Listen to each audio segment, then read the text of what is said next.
બનાસકાંઠા જિલ્લામાં ધર્મ પરિવર્તનના આક્ષેપોને લઈને ચકચાર મચી છે।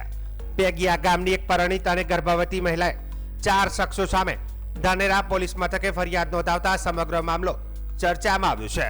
ફરિયાદ મુજબ મહિલાની તેની મરજી વિરુદ્ધ ધર્મ પરિવર્તન કરાવવાનો પ્રયાસ કરવામાં આવ્યો હોવાનો આક્ષેપ છે। આ મામલેનો એક વિડીયો સોશિયલ મીડિયામાં વાયરલ થવાનો પણ દાવો કરવામાં આવ્યો છે।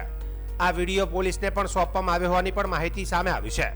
મહિલાએ ફરિયાદમાં મરજી વિરુદ્ધ શારીરિક સંબંધ, મારપીટ, અંગત વિડીયો વાયરલ કરવાની ધમકી આપી, બ્લેકમેલ કરવા અને જાનથી મારી નાખવાની ધમકી સહિતના ગંભીર આક્ષેપો કરવામાં આવ્યા છે। ફરિયાદમાં અખ્તર શાહ, રજબ શાહ, ફકીર સહિત 4 શખ્સોના નામનો ઉલ્લેખ કરવામાં આવ્યો છે। મહિલાની ફરિયાદના આધારે ધાનેરા પોલીસે ગુનો નોંધી સમગ્ર મામલે વધુ તપાસ હાથ ધરી છે। હાલ વાયરલ વિડીયોની હકીકત, તેમાં દર્શાવવામાં આવેલી ઘટનાઓ અને ફરિયાદમાં કરાયેલા આક્ષેપોની પોલીસ દ્વારા તપાસ કરવામાં આવી રહી છે અને આ મામલે તપાસ પૂર્ણ થયા બાદ જ સમગ્ર ઘટનાની હકીકત સ્પષ્ટ થશે।